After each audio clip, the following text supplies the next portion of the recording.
बच्चे होने चाहिए, इतने बच्चे होने चाहिए, फिर आपने ग्रेजुएट होना है, फिर आपके पास इतने के सैलरी होनी चाहिए, फिर अपना घर होना चाहिए। यानी we divided this time frame according to our age. और अगर कोई भी बंदा इन चीजों से जरा हट जाता है तो हमें लगता है कि उसके ट्रैक क्या हो गया, मतलब वो डीरेल हो गया लाइफ से, ठीक है ना, अगर वो अपने वक्त के मुताबिक नहीं चल रहा होता। तो ये जो किताब है जी, वाइज की किताब, इसके बारे में कहा जाता है कि इसका मुसन्निफ या राइटर सुलेमान बादशाह है, ठीक है।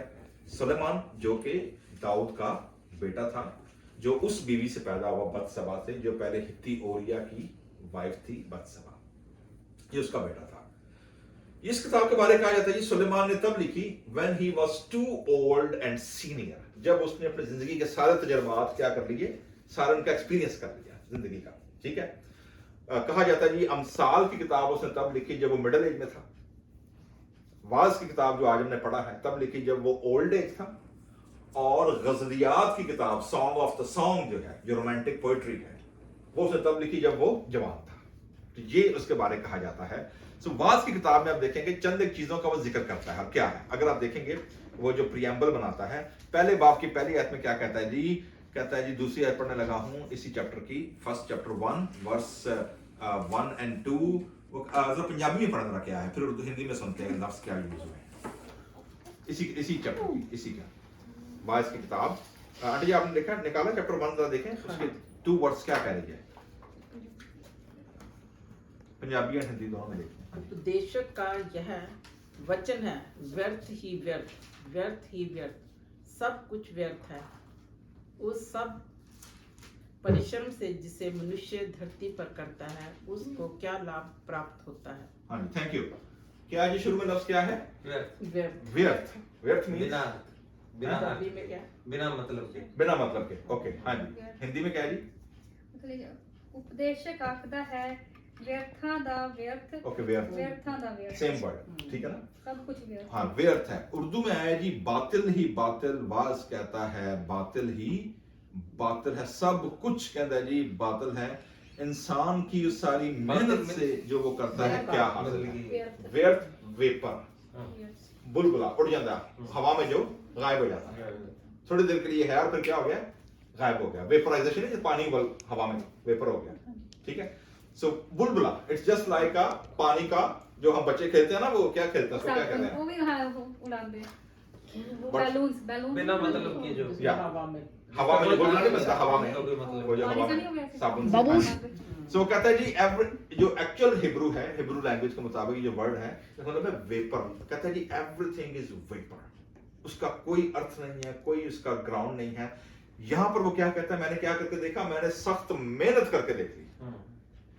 जिसमें प्रदीप जाता है ना 12-12 घंटे, पूरा हफ्ता, ठीक है। और बड़े लोग ट्रक पे हैं, लोग 16-16 घंटे जॉब करते हैं, पूरी फैमिली क्या कर रही होती है, सख्त मेहनत कर रही होती है। वो कहते हैं जी मैंने मेहनत करके भी देख ली, और वो क्या है, वो भी वेपर है।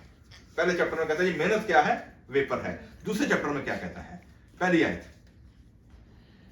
इसमें वो किस चीज को कहता है, वेपर है। मैंने अपने मन से कहा चल मैं तुझको आनंद के द्वार जांचूंगा, ओके, इसलिए आनंद किसके द्वार, आनंद। अंदर जी, ओके जी, मेहनत करके भेज देगी ना अंदर, फिर मैंने अपने दिल से कहा अब खुशी करके देगा, ठीक है ना। पार्टी ना आपको ना हर वेले पार्टी मोड ही रहते कुछ लोग, हाँ उनको कोई नहीं होता ना फिक्र ना फाका ऐश कर काका, ठीक है ना।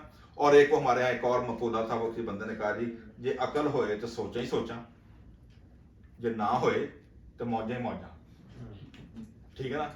सो कई लोग ने हर वक्त किस मोड में रहते हैं, वो मौजे मौजा ठीक है ना, हर वेले पार्टी मोड में रहता है। तो वाइस कह रहा है जी मैंने मेहनत करके भी देख ली, वो भी क्या है, वेपर। कहते हैं फिर मैंने अपने दिल से कहा कि नाउ लेट्स टेस्ट हैप्पीनेस, आनंद खुशी करके देख, पार्टियां करके वे, ऐशो इशरत करके वे, उलझ की लग है। अल्टीमेटली कहता है जी क्योंकि ही वाज अ किंग, ठीक है जी, he has whole power, whole resources, whole money, और उसके पास किसी चीज की कमी नहीं थी। तो उसने मेहनत भी की, उसने खुशी भी करके देखी। अल्टीमेटली क्या पहुंचा, कहना जी खुशी भी क्या है, अंदर जो भी बात कर रहे हैं, और अभी एंड पे जाके अंदर जी कोई नहीं मिलता, इट्स अगेन वेपराइजेशन। तीसरे चैप्टर में जब वो आता है, ठीक है जी, तीसरे चैप्टर का बड़ा इंटरेस्टेड है, क्योंकि तीसरा चैप्टर जो है वो ट्रांजिशन है लाइफ के एग्जिस्टेंस को समझने की, इट्स अ ट्रांजिशन, ठीक है। चैप्टर है ब्रिज है, ये एंड के चैप्टर के साथ, क्योंकि आप इसी दूसरे चैप्टर की अगर आप 14वीं आयत पढ़ें, इसी के पीछे की, पहले हमने दूसरे बाब की पहली आयत पढ़ी थी ना, अब इसकी अगर आप 12 वर्स पढ़ें, देखें वहां पर क्या कहता है, मैंने किस चीज को एक्सप्लोर किया। फिर मैंने अपने मन को मोड़ा कि बुद्धि और बालवेपन और मूर्खता के कार्यों को देखूं, क्योंकि जो मनुष्य राजा के पीछे जाएगा वह क्या करेगा। Okay, thank you. अब वो कहां से है, पहले उसने क्या टेस्ट किया, सख्त मेहनत। दूसरे चैप्टर में पहली आयत में क्या कहता है, मैंने क्या टेस्ट किया, खुशी। अब कहता है जी मैंने सोचा कि अब मैं विजडम की तलाश करता हूं, हिकमत की तलाश करता हूं, ठीक है जी। सो आई फाइंड आउट, क्या कहता है जी हिकमत के बारे में, कहता है जी और मैं हिकमत और दीवानगी और हमाकत, तीन चीजें की बात कर रहा है, विजडम, ठीक है, इंसैनिटी एंड देन फुलिशनेस, हमाकत। कहता है जी देखने में मुतवज्जा हुआ, और आखिर में वो भी कहता है जी आधा ये भी क्या है। तो तीसरा बाब हमें फिर सिखाता क्या है जी टाइम के बारे में, what is a biblical time. पहली चीज जी, इस पहले 3 चैप्टर के अंदर 3 प्रोपोजिशंस आई हैं। पहली प्रोपोजिशन क्या है, लाइफ इज सीमिंगली एमलेस। कहता है ये मतलब लगता यूं है कि जिंदगी जी ना लगता फिर एम ही मेहनत भी करी होंडे हैं, खुशी भी करी होंडे हैं, विजडम भी तलाश कर रहे हैं, हिकमत भी तलाश कर रहे हैं, सारा कुछ कर रहे हैं, पर एवरीथिंग इज व्हाट, वेपर। क्योंकि एक पुष्ट जाती है, दूसरी पुष्ट आ जाती है। This whole transition. पहली चीज कहता है जी life is seemingly aimless cycles. पहला जो है वो प्रोपोजिशन ये है। दूसरी प्रोपोजिशन क्या है, life is to be enjoyed to the fullest. कि जी जिंदगी को अपनी जो रिसोर्सेज आपके पास है ना, उसमें जिंदगी को क्या करें, एंजॉय करें, ठीक है। क्यों एंजॉय करें, realising that it is the gift of God, कि ये खुदा की क्या है, बख्शिश है, ये खुदा का गिफ्ट है जो खुदा ने हमें जिंदगी दी है। तीसरी बात कहते हैं जी the wise man will live in his life in obedience to God। आखिरी पॉइंट क्या कहता है कि जो वाइज आदमी है ना, जो विजडम वाला है, हिकमत वाला है, वो क्या करेगा, वो एंजॉय करेगा सारी चीजों को, लेकिन बाउंड्रीज के साथ, ठीक है, खुदा के खौफ में रहते हुए, रिकॉग्नाइजिंग, ये जानते हुए गॉड विल इवेंचुअली जज ऑल ह्यूमन बीइंग, कि एक दिन खुदा सामने की करेगा, अदालत करेगा। तो ये इसका फ्रेमवर्क है। अब ये जो चैप्टर आज हमने पढ़ा है, इसमें जो इंपॉर्टेंट चीज है वो ये है जी कि इस चैप्टर के अंदर जो वाइज है वो कहता है जी everything is vain, futile, meaningless. कुछ भी काम दुनिया में, ठीक है। क्यों है, इसलिए टाइम के बारे में बताता है जी। टाइम हमें, जैसे हमने शुरू में पढ़ा जी कि there is a proper time. तो 2 लफ्ज इस्तेमाल हुए जी बाइबल मुकद्दस में वक्त को बताने के लिए। एक है क्रोनोस, यहां से क्रोनोलॉजी निकला है। Chronology means everything has a date, product date and expiry date. This is chronological time. जैसे आप देखेंगे पहली चीज वो किससे शुरू करता है, पैदा होने का एक वक्त है और फिर मर जाने का। So there is a date of birth and date of death. कहते हैं बाकी सारा कुछ जो है वो इसके अंदर है, बाकी सारा कुछ जिंदगी के अंदर वो कहां, किस चीज के अंदर है, मरने और पैदा होने के दरमियान का जो अर्थ है ना, everything based and cocooned, confined inside this time frame। और वो टाइम फ्रेम बाइबल क्या बताती है, 70 वरे तक या 80 वरे तक, आखिर में फिर भी। तो हमारे पास जो टाइम फ्रेम है टेक्निकली एवरेज टाइम वो क्या है, 70, या फिर कुव्वत हो तो 80 वर्ष। ये खुदा का बंदा मूसा कह रहा है ज़बूर 90 में कि कुव्वत हो तो 80 वर्ष, बाकी सारी एक्सटेंशन ही एक्सटेंशन है, ठीक है ना। अच्छा, अब इस टाइम फ्रेम के अंदर जो है दूसरा जो टाइम खुदा ने बताया, ये है क्रोनोलॉजी, ठीक है, expiry date and production date. दूसरा जो टाइम है वो है काइरोस। काइरोस जो है ना, इट इज अ सीजन, जो मैंने पहले में शुरू बात की थी ना, तो जरूरत से ज्यादा नहीं और वक्त से पहले नहीं। इसका एक्सपायरी डेट से कोई ताल्लुक नहीं होता, इसका इस बात से कोई ताल्लुक नहीं है कि इसके ऊपर डेट ऑफ बर्थ कौन सी है, डेट ऑफ एक्सपायरेशन कौन सी है। No, it is all about God's season, कि वो वक्त खुदा जब लेकर आता है, वो 2007 भी हो सकता है, वो 2023 भी हो सकता है, वो 2030 भी हो सकता है। जो आप डिजायर कर रहे हैं, जो आप अचीव करना चाह रहे हैं, हम चाहते हैं कि हम उसको क्रोनोलॉजिकल टाइम के अंदर रखें, क्योंकि क्रोनोलॉजिकल टाइम हम कंट्रोल कर सकते हैं, ठीक है। लेकिन जिस तरह सीजन हम कंट्रोल नहीं कर सकते, इसी तरह कायरोस टाइम जो है वो खुदा के हाथ में है। कायरोस इज बियॉन्ड हेवन, क्योंकि जो क्रोनोस टाइम है वो कायरोस टाइम उसको कंट्रोल कर रहा है। तो बड़ा टाइम फिर कौन सा हुआ? कायरोस, क्योंकि वो कहां है? It's beyond haven. तो आसमान के नीचे जो कुछ है वो क्या है? कंट्रोल्ड है। आसमान से ऊपर जो कुछ है वो क्या है? वो इटर्नल है। तो आसमान के नीचे टेम्पोरल टाइम है, आसमान के ऊपर क्या है? Eternal time. इटर्निटी कौन कंट्रोल करता है? इटर्निटी खुदा कंट्रोल करता है, ठीक है जी। तो ये बात बताने की कोशिश कर रहे हैं कि इंसान जो है वो क्या करता है। हम बाज़ औक़ात क्रोनोलॉजिकल चीजों को एंगेज करने की, एंजॉय करने की कोशिश करते हैं और हम परेशान रहते हैं, क्योंकि we try too hard, we push ourselves, we try everything, और हम खुदा पे भरोसा नहीं रखते। So that is what he's saying। कहते हैं कि आपके पैदा होने और मरने के दरमियान जो है ना, आप ये देखेंगे आपने जितनी 11 आयतें पढ़ी हैं इनमें 14 चीजों का सेट है, और हर सेट जो है वो कंट्रास्ट एक दूसरे के। कैसे? पैदा और मरना, दरख्त लगाना और लगाए हुए को उखाड़ना, मारना और फिर शिफा देना, ढाना और फिर तामीर करना। अब देखेंगे हर चीज क्या हो रही है? एक दूसरे के कंट्रास्ट चल रही है। सारा कुछ किसके दरमियान हो रहा है? पैदा होने और मरने के दरमियान, ठीक है। तो 14 चीजों का सेट है जी। और ये 14 चीजें जिनकी आखिरी सेट है वो पता क्या है? वो कहते हैं जी जंग का एक वक्त है और सुलह का एक वक्त है। अच्छा, जंग जो है वो हमेशा कौमें लड़ती हैं। It's a communal act. ये कल्ला बंदा जंग नहीं लड़ सकता, कल्ला बंदा लड़ाई लड़ सकता है, बैटल लड़ सकता है, पर वॉर जो है that is a national level का, ठीक है। तो पैदा होना इंडिविजुअल है और जंग लड़ना क्या है? कम्युनल है। कहते जी आपके पैदा होने से लेकर आपके जंग लड़ने तक जो है, सुलह करने तक, this is a whole time frame. ये सारी चीजें उसके अंदर अंदर क्या है? हो रही है। सो इनमें जी आप देखेंगे वो कहते जी जो पेयर ऑफ कंट्रास्टिंग है, जो चंद एक चीजें हैं वो number 1, first the timing of our activity is important. Timing not chronologically, kairos, खुदा ने वो वक्त कब रखा है। हम में से बाद का सोचते हैं, मतलब मैं आपको सादा सी एग्जांपल देता हूँ। मेरे जहन में ये था जब मैं मिनिस्ट्री में आया 20-25 साल पहले, कि जी खुदा ने मुझे जो खिदमत दी है ना, शुरू में जब मैंने किया, चूंकि पेंटिकॉस्टल चर्च था तो वहाँ पर बदरुआ कटनियाँ, मेरे अबू भी चूंकि बदरुआ कटने जाते होंगे, फिर नाल भाइयों की टीम बन गई एक भांबड़ भाई ना, हाँ जनाब फुल एनर्जी आ रही, अद्धी रात सारी रात दुआर विच बदरुआ के केस आ रहे हैं जी, छड़ी जा रहे हैं।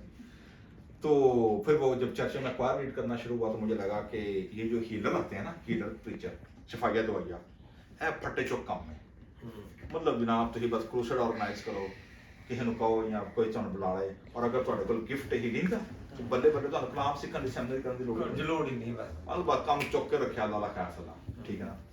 तो खुदा ने मुझे बताया कि जी नहीं नहीं एक्चुअली तुम्हारी ये मिनिस्ट्री नहीं है, तुमने तुम्हारी मिनिस्ट्री कुछ और है। वो मैं क्रंथियों की किताब में है, आप देखेंगे वहां पर जो सेट है ना रूल कुदस की नेमतों का, ठीक है। चलिए पढ़ देते हैं, आज मैं आपके साथ ये दुआई भी शेयर करी। तो क्रंथियों के नाम खत, और खुदा ने मुझे कैसे गाइड किया कि ये तुम्हारी मिनिस्ट्री क्या होनी चाहिए।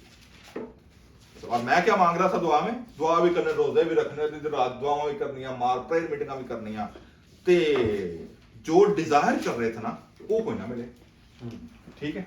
तो एक दिन एवं खुदा देना ना बेटा लामा नहीं ना, बंदा गिला शिकवा करता है, तो खुदा रोजे भी रखन डे या डील भी करन डे या तेना सारा कुछ जो कहन डे वो भी करन डे, पर गल बनन नहीं डे, ठीक है जी।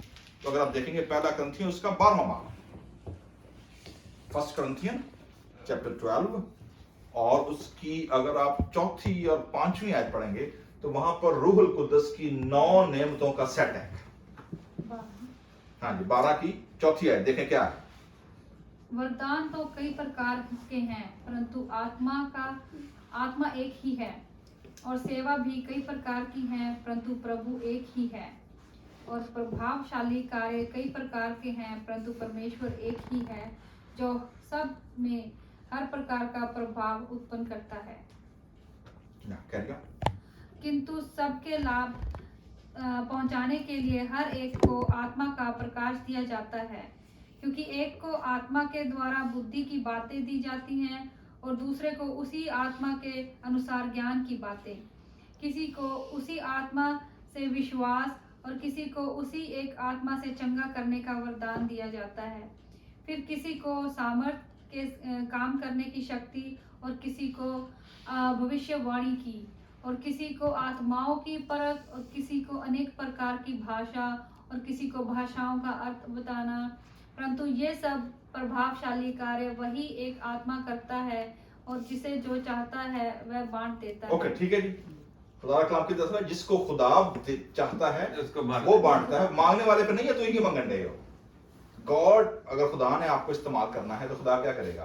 खुदा आपको अपनी मर्जी से गिफ्ट देगा। ठीक है। सो 80 की मैं की मंगन यहाँ शॉर्टकट, ठीक है। और लिस्ट के मुताबिक वो कितने नंबर पर आ रहा है जी? किसी को उसी रूह की मर्जी से ईमान और किसी को उसी रूह से शिफा देने की तौफीक और किसी को मौजज़ों। ठीक है। तो लिस्ट में कहां पर है? ऊपर कितनी है? 3 ऊपर है, चौथी ये 5वें 6ठे नंबर पर है। टॉप में से कितने नंबर पर है? 5वें 6ठे नंबर पर। पहले नंबर पे क्या है? किसी को उसी रूह के वसीले से हिकमत का कलाम, काला वरदान जी। और दूसरा वरदान क्या है? इल्मियत, ज्ञान। तो मुझे खुदा ने ये बात समझाई कि भाई तू होना वेख लै कि चौथे 5वें नंबर ते रहने कि पहली या टॉप लाइन दे विच आना। ठीक है। सो मैं अपने अनजाने में और अपने बेवकूफी में क्या मांग रहा था? शॉर्टकट, खुदावन शिफाया दवाइया काम दे फटे चो काम। ठीक है। जबकि खुदा का कलाम मुझे ये सिखा रहा था कि नहीं, actually I want you to take the first set, but it's a long run, it's a long obedience. और जब मैं पिछले साल जब मैं ग्रेजुएट हुआ फुलर सेमिनरी से, तो मुझे इस गिफ्ट को या इस काम को करते हुए, प्रैक्टिस करते हुए 25 साल हो चुके थे। तो 25 इयर्स जर्नी। ठीक है। अभी भी मैं सीख रहा हूँ, but this is one thing assure, जो खुदा ने चीजें बताई हैं वो ये है कि खुदा ने जो गिफ्ट है खुदा के कलाम की अंडरस्टैंडिंग का और ज्ञान का, वो खुदा ने कलाम में से वो बख्शा है। सो टाइमिंग की बात हो रही थी कि हमारा टाइम, हम बात अगर सोचते हैं कि छेती छेती क्यों हर चीज़ तली दे सरसों जम जाए फटाफट, जनाब इधर हिंग लगे ना फटकड़े रंग की आ जाए फटाफट चोखा आ जाए, and we do that. But God has different plan.